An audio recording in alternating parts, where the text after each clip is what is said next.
seterang hatimu pasti. Amen. Apa kabarnya Bu Emi? Oh, Jakarta main jauh. Pak Albert, lumayan ya. Tapi tidak ada yang menghalangi kita untuk menghampiri Kristus. Amin. Iya, malam hari ini kita akan dikenyangkan oleh firman Tuhan. Nikmati, buka hatimu. Saya hanya akan menjelaskan 3 hal yang penting, karena Kristus tidak boleh sia-sia menyelesaikan semua pekerjaan ini di kayu salib. Karyanya sempurna. Bapak Ibu, ayat nas kita terambil dari 1 Petrus ayat 18. Bapak Ibu bisa lihat di layar. Sebab kamu tahu bahwa kamu telah ditebus dari cara hidupmu yang sia-sia. Yesus Kristus adalah penebus dan engkau ditebus. Tapi Bapak Ibu mungkin tidak sadar ditebus dari apa. Karena pada saat kita tidak mengerti dan tidak sadar bahwa dari mana kita diambil, sulit sekali kita menghargai berapa mahal harga tebusan itu.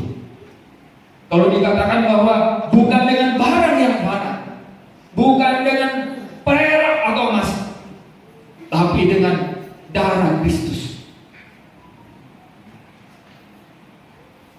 dengan darah yang mahal. Nah Bapak Ibu, saya ingin membawa kita masuk ke dalam poin pertama pada malam hari ini mengenai Passover Insight. Ada pesan dari Passover pada saat malaikat maut berjalan dan setiap yang dilaluinya harus mati, maka ada satu tanda, harus ada yang dilewati, dan setiap yang ada tanda darah harus dilewati. Kata Passover mengandung nilai Anda diluputkan, Anda dilewati. Sangat menarik untuk masuk. Apa yang dilewati? Apa yang diselesaikan? Bapak Ibu, saya masuk ke dalam poin pertama. Hidupmu yang sia-sia. Kata sia-sia itu berasal dari kata mataios, yang artinya dalam bahasa Inggris empty. Hidupmu yang sia-sia, empty life. Jadi Bapak Ibu bisa bayangkan, bukan dosamu, bukan perbuatanmu yang melanggar firman Tuhan. Saya boleh mundur satu langkah sedikit. Yesus mati untuk seluruh dunia. Ini penting saya sampaikan. Dia mati untuk semua orang. Kalau demikian semua orang selamat? Bapak Ibu, Yohanes 10 ayat 9 katakan, akulah pintu. Yesus berkata, barang siapa masuk, dia akan selamat. Dia akan selamat. Barang siapa masuk, Yesus datang untuk menjadi pintu untuk semua orang, untuk seluruh dunia, supaya tidak binasa. Ini artinya apa? Arti pertama ini, itu sungguh-sungguh mau mengatakan bahwa tidak hanya untuk Anda, tidak hanya untuk kita, tidak hanya untuk orang Yahudi, orang Kristen, orang Ibrani, orang Farisi, ahli Taurat, tidak. Dia datang untuk seluruh dunia. What's the point? Apa poinnya? Ada satu yang sangat penting. Di dalam video Via Dolorosa, Bapak Ibu bisa melihat satu bayang-bayang yang didesain oleh sutradara, di mana itu adalah sangat dalam artinya, sangat dalam. Dan banyak dari kita orang percaya tidak mengenal situasi itu, tidak mengerti, tidak menyelami, yaitu bahwa Satan, iblis, sang pencuri itu ada di balik semuanya ini. Jadi Yesus menyelesaikan karya di atas salib untuk seluruh dunia, mengatakan kepada setan bahwa ingat, ada manusia Allah yang datang ke sini dan menyelesaikan segala sesuatunya untuk supaya yang baik itu sejak semula kembali kembali dapat baik, tapi tidak instan. Dapat baik, disediakan dan disiapkan. Bila Yesus tidak datang, tidak ada keselamatan. Tidak ada seluruh dunia terjun bebas langsung masuk neraka. Karena upah dosa adalah maut. Allah Maha Adil. Tapi Yesus datang, katakan, tunjukkan, akulah pintu. Pintu kepada iblis, katakan kepada si pencuri, mengatakan, aku berdiri di sini, aku menyelesaikannya, dan ada satu pintu untuk setiap orang masuk. Setiap orang masuk. Bagi mereka yang Yohanes 1 ayat 12 menerimanya, kepada barang siapa yang menerimanya, kepada barang siapa yang menerima. Ada yang tidak menerima, dia tidak mungkin selamat. Yesus datang untuk seluruh dunia, menyelesaikan satu tanda bahwa ada jalan selamat untuk kembali kepada kemuliaan yang semula. Kemuliaan yang Bapa ciptakan sejak awal dunia. Ada satu jalan selesai di atas kayu salib. Kemudian Bapak, barang siapa yang menerimanya, dia akan menerima kuasa untuk menjadi anak-anak Allah. Tidak berhenti di situ. Cerita ini panjang. Yohanes 9, 10 ayat 9 katakan, akulah pintu, barang siapa yang masuk selamat. Ayat itu tidak berhenti, tapi dia katakan, dan masuk dan keluar, menemukan padang rumput. Bapak Ibu perhatiin katanya, kata kalimatnya sangat aneh. Barang siapa, akulah pintu, barang siapa yang masuk selamat. Tetapi kalimat berikutnya katakan, dan masuk dan keluar. Ada condition yang terjadi, dan masuk dan keluar. Ada satu kondisi di mana sangat menjadi poin yang sangat penting, bahwa hal ini tidak instan terjadi. Yesus datang menjadi korpus delikti, menjadi bukti bahwa ada jalan, ada jalan. Tapi izinkan saya bertanya kepada bapak, kepada ayah, kepada istri, kepada ibu, kepada anak-anak. Waktu engkau terima Kristus, selesaikah tugas, selesaikah kekuatan, selesaikah fungsimu sebagai ayah, sebagai suami, sebagai istri, sebagai ibu, selesaikah? Itu persis cerita itu. Tidak ada yang selesai. Yesus tidak menyelesaikan. Yesus tidak mengcover. Yesus tidak membuat instant change, perubahan, transformasi. Dia tidak melakukan itu. Nah Bapak Ibu, saya boleh masuk ke dalam poin pertama tadi kembali, bahwa Dia menebus kita dari cara hidup kita yang sia-sia. Jadi arti kata ini empty life, vain atau percuma. Ada beberapa hal ya, yang boleh kita lihat. Yang pertama, di dalam Matius 15 ayat 9,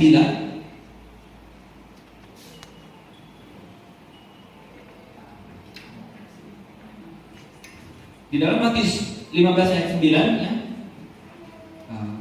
katakan bahwa percuma engkau beribadah. Percuma engkau beribadah. Bapak Ibu bisa bayangkan, engkau beribadah dan dikatakan percuma. Di ayat 8 dikatakan, mereka beribadah tapi hatinya jauh dari Allah. Artinya Bapak Ibu, ada situasi kehidupanmu yang sebenarnya sia-sia, empty, kosong, percuma. Ini harus ditebus, bukan dalam sehari. Seorang ayah, bagaimana dia harus masuk dalam suatu situasi, hari demi hari, saat demi saat, kesempatan demi kesempatan, berinteraksi dengan anaknya. Bagaimana dia harus menghadirkan kasih Allah untuk anaknya. Bagaimana mungkin, bagaimana dapat? Dia harus masuk ke dalam, dia harus ditebus dari cara hidupnya yang sia-sia. Di bagian kedua, di Yakobus 1 ayat 26, ya. Yakobus 1 ayat 26 itu dikatakan adalah ibadahmu yang sia-sia. Engkau beribadah, engkau terima Kristus, engkau menerimanya dan percaya sebagai anak Allah, dan kemudian tetapi dari hidupmu yang sia-sia. Engkau beribadah tapi engkau sia-sia di dalam ibadah. Bapak Ibu, hal ini sungguh-sungguh membawa kita pada satu situasi di mana mengerti bahwa Kristen punya tatanan, mengikut Kristus punya tatanan yang harus kita lalui. Dinamika ini harus dimengerti. Passover, waktu hal ini dilalui, maka satu dimensi itu sungguh-sungguh ada, yaitu engkau harus mengerti, engkau ditebus, engkau dilewatkan dari satu keadaan yang sia-sia. Nah, Bapak Ibu, kemudian kita lihat di Filipi 1 ayat 12 dan 13 katakan begini. Kerjakanlah keselamatanmu dengan takut dan gentar. Kalau demikian, sungguh benarkah kebenaran ini bahwa engkau harus masih mengerjakan keselamatanmu? Bapak Ibu bisa mengerti?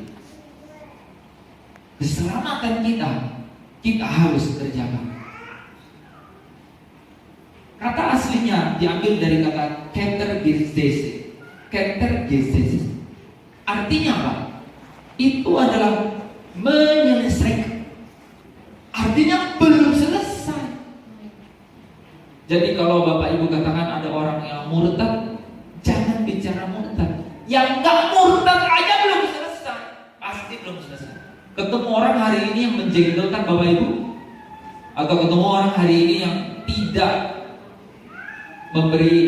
menyatakan, menghadirkan bagaimana Yesus seharusnya hidup di dalam setiap orang, itu kenyataan, itu fakta. Itu bukan halusinasi. Di setiap hari hidup kita, kesempatan kita ini, pahami satu kenyataan dan fakta ini, kebenaran ini, bahwa engkau memang dalam proses diselesaikan. Kerjakanlah keselamatanmu dengan takut dan gentar. Apa itu bisa bayangkan?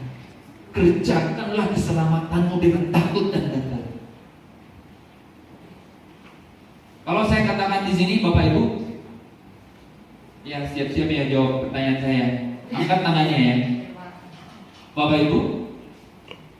Kalau saya tanya di ruangan ini, siapa yang sudah selamat? Yang sudah selamat. Renungan yang barusan saya sampaikan pasti membuat Bapak Ibu jadi bingung makanya. Dan itu artinya Bapak Ibu bisa mengerti yang saya maksud. Barang siapa yang masuk selamat, berarti yang katakan benar. Ya. Tapi dia katakan dan masuk dan keluar. Dalam statement kalimat ini Paulus masukkan satu ayat. Kerjakanlah keselamatanmu dengan takut dan gentar. Terbukti, jangankan murtad. Seberapa sering kita dingin dengan Tuhan? Seberapa sering masalah dalam hidup ini mengurungkan, tidak menggairahkan diri kita untuk kemudian berdoa dan membaca firman Tuhan. Seberapa bergairah Bapak Ibu, adik-adik, saudara-saudara sekalian membaca firman Tuhan. Seberapa bergairah bertemu dengan Tuhan. Kalau engkau tidak bergairah, engkau lagi ada di luar jalur menuju keselamatan. Pasti orang yang menuju ke jalur keselamatan, dia selalu berada di dalam kegairahan karena dia sedang di dalam proses diubahkan. Baru sedang dalam posisi tetap menjadi murid. Nah, Bapak Ibu, saya kasih satu logikanya. Misalnya begini, seorang anak kelas 1 SD, kalau ditanya, apakah kamu misalnya dia sekolah di SD negeri 1, kamu sekolah di SD negeri 1, anak kelas 1 SD katakan apa? Ya. Anak kelas 3 SD kalau saya tanya, kamu sekolah di SD 1, dia katakan iya. Anak kelas 6 SD, saya katakan, kamu sekolah di SD 1? Iya. Siapa yang sekolah di SD 1 dari kelas 1, kelas 3, dan kelas 6 ini? Semua. Apa yang beda dari mereka? Ya, dimensi ini termasuk, atau dimensi ini adalah insight dari kalimat dan masuk dan keluar. Anda punya satu proses. Paulus mengatakan, kerjakanlah keselamatanmu dengan takut. Filipi 2 ayat 13 bahkan katakan, so it's operational. Ya, Filipi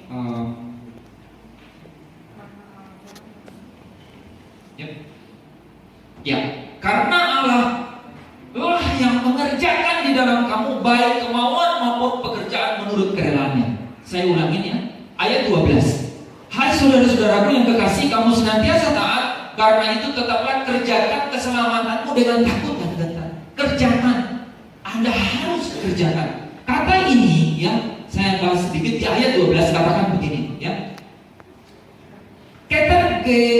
System to finish, to achieve, to finish. So you are walking, you are running, you haven't finished yet.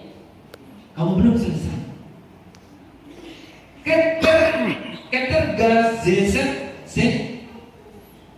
To finish, achieve, artinya menyelesaikan atau mencapai.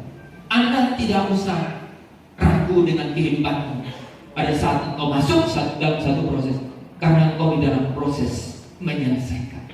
Dan di ayat yang ke-13 dikatakan, Allah mengerjakan di dalam kamu. Itu pakai kata energon, yang artinya apa? To be operated, put for power, artinya dapat digunakan. Belum, supaya dapat digunakan. Memberikan daya, Allah memberikan daya, memberikan kekuatan, memberikan dukungan, memberikan dorongan untuk dapat.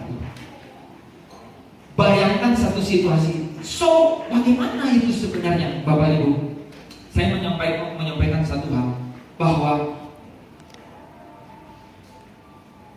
maksud Allah sesungguhnya Kristus datang menjadi bukti kepada setan iblis bahwa tidak semua dosa masuk ke dalam neraka.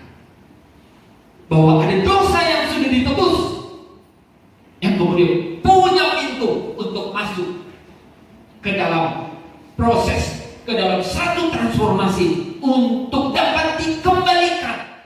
Bapak Ibu ingat kata-kata ini. Upah dosa adalah maut.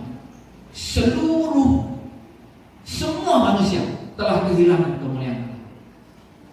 Jadi apa yang membuat kita tidak seideal, tidak sesempurna Kristus hari ini?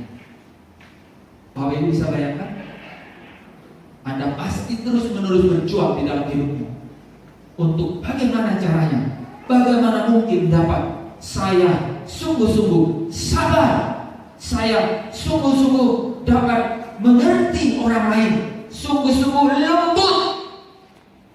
Bagaimana saya harus lembut kepada suami? Bagaimana saya harus yang namanya kasih itu lemah lembut? Bagaimana harus menguasai diri? Engkau berjuang dalam situasi ini. Paulus katakan, aku ini manusia celaka. Yang baik yang kuingini, yang ingin kulakukan, tapi yang jahat yang kulakukan. Yang baik yang kuingini, tapi yang jahat yang kulakukan. Satu dimensi, kerjakanlah keselamatanmu. Allah akan akan mengerjakan di dalam kita. Dia akan memberikan daya. Jadi pass on. Karya di Kalvari tidak membawa engkau masuk ke dalam kerajaan surga. Karena kalau demikian, semua orang masuk ke dalam kerajaan surga. Yesus datang untuk mengatakan bahwa tidak semua orang masuk ke dalam neraka. Tidak semua dosa yang akibatnya maut akan masuk terjun bebas ke dalam neraka. Ada satu pintu, akulah pintu, Yesus berkata. Tetapi kemudian Paulus katakan, kerjakanlah keselamatanmu dengan takut dan gentar. Ini akan membuat Bapak Ibu bergairah di dalam Tuhan. Di bagian akhir pesan Passover Insight malam hari ini, saya mau mengatakan satu rumus yang sangat menarik. Bisa ditampilkan ya? 2 Petrus 1 ayat 5 sampai 8. Mulai dari 2 Petrus 1 ayat 5. Bapak Ibu bisa lihat di gadgetnya masing-masing. 2 Petrus 1 ayat 5, 6, 7, dan 8. 2 Petrus 3, 2, 1. Justru karena itu kamu harus dengan sungguh-sungguh berusaha untuk menambahkan kepada imanmu apa? Kebajikan. Dan kepada kebajikan pengetahuan. Ayat 6. Dan kepada pengetahuan penguasaan diri, kepada penguasaan diri ketekunan, dan kepada ketekunan kesalehan, dan kepada kesalehan kasih akan saudara-saudara, dan kepada kasih akan saudara-saudara kasih akan semua orang. Ayat 8 coba baca. Sebab apabila semuanya itu dengan apa? Berlimpah-limpah, kamu akan dibuatnya giat dan berhasil dalam pengenalanmu akan Yesus Kristus Tuhan kita. Lanjut ayat 9 sedikit sebelum kita balik. Tetapi barang siapa tidak memiliki semuanya itu, ia menjadi apa? Buta dan bijak. Anda jadi buta. Pernah dengar lagu Open the eyes of my heart, Lord. Open the eyes of my heart, Lord. I want to see you. Anak yang buta, dia nyanyi lagu itu. Dikatakan di sini, tetapi barang siapa tidak memiliki semuanya itu, ia menjadi buta. Dan Bapak, Ibu, saudara-saudara yang pengalaman, yang terpelajar, bahkan dikatakan di sini apa? Dan picik. How often are we? Seberapa sering kita picik dalam hidup ini? Seberapa sering? Menarik kan Bapak Ibu? Sekarang saya balik ke atas. Ini formula terakhir malam hari ini. Ingat pesan Pasca ini 2 Petrus 1 ayat 5 sampai 8. Bapak Ibu di sini ada 7 poin. Coba hitung sama-sama. Pada saat engkau telah ditebus oleh Kristus, itu artinya engkau harus menerimanya supaya engkau selamat. Kata kunci pertama, engkau harus menerima supaya engkau menjadi anak. Dan itu artinya engkau percaya. Percaya artinya apa Bapak Ibu? Satu kata pendek, iman. Dengan iman ini engkau tidak selesai. Engkau buta dengan iman ini. Engkau bisa picik dengan iman ini. Karena Yesus sempat berkata, kalau anak manusia itu datang, adakah iman dijumpai di bumi ini? Bagaimana sebenarnya saya rindu membawa ke dalam kebenaran itu? Ini tidak selesai dengan iman. Dan mari kita hitung sama-sama ya. Apa yang harus Anda tambahkan kepada iman supaya engkau sungguh-sungguh, ayat 8 dikatakan apa? Mengenal Yesus Kristus Tuhan. Ada 7 hal ya. Dari ayat yang kelima ya. Itu yang pertama ya. Dengan sungguh-sungguh. Jadi yang pertama katakan apa? Iman. Dikatakan di ayat 5 katakan apa? Kepada imanmu tambahkan apa yang namanya? Kebajikan. Bapak Ibu, pertama apa? Iman. Yang kedua, kebajikan. Kepada kebajikan tambahkan apa? Pengetahuan. Jadi carilah pengetahuan. Kalau iman, kalau engkau beriman tanpa pengetahuan, engkau buta dan picik. Firman Tuhan yang bilang. pengetahuan engkau buta dan licik. Amsal 12:24 katakan apa? Kerajinan tanpa pengetahuan itu apa? Tidak ada artinya. Tambahkan kepada kebajikanmu apa? Yang ketiga apa? Pengetahuan. Kepada pengetahuan apa? Penguasaan diri. Pada saat engkau punya pengetahuan banyak, engkau hobinya apa? Siapa yang punya hobi kalau pengetahuan banyak apa? Debat. Suka debat. Tetapi di atasnya Bapak Ibu kebayang, poin keempat apa? Tambahkan kepada pengetahuan apa? Penguasaan diri. Karena maksud dari seluruhnya ini adalah engkau mengenal Yesus, Tuhan. Oke? Kepada penguasaan diri apa? Ketekunan yang kelima. Ya. Engkau harus terus bertekun untuk menguasai dirimu. Kepada ketekunan apa? Kesalehan. Menariknya di terakhir kesalehan itu, jadi Anda orang saleh itu udah tingkat 6 itu.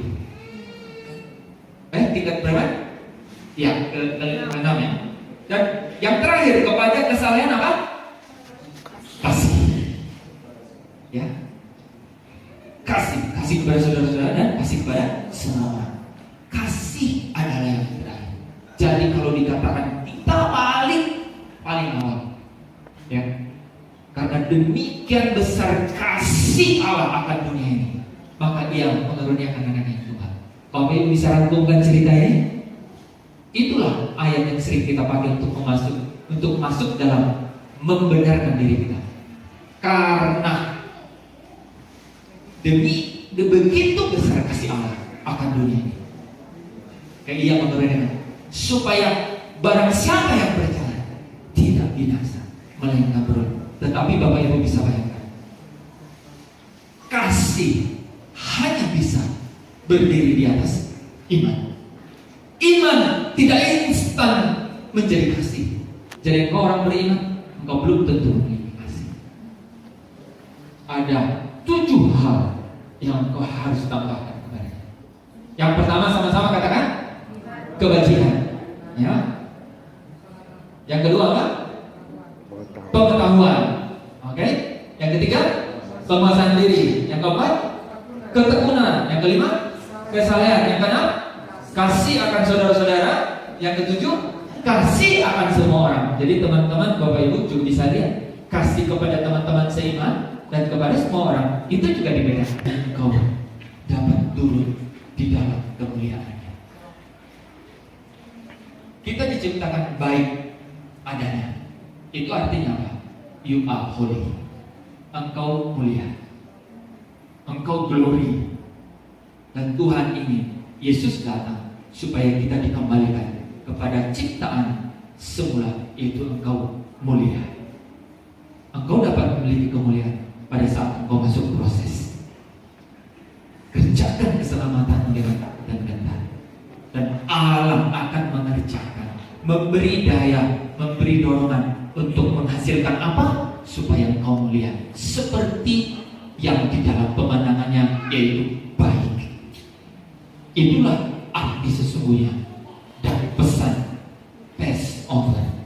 Engkau dilewatkan, artinya engkau harus masuk kepada satu pintu, yaitu Yesus. Tetapi engkau harus masuk dan engkau harus keluar.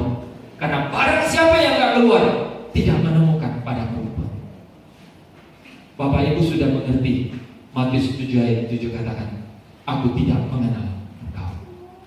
Semua pengertian itu Anda tidak akan kaget dengan mengerti kebenaran ini, bahwa Allah rindu untuk membawa engkau kembali kepada ciptaan yang semula, yaitu manusia, supaya engkau dapat turun di dalam kemuliaannya bersama dengannya.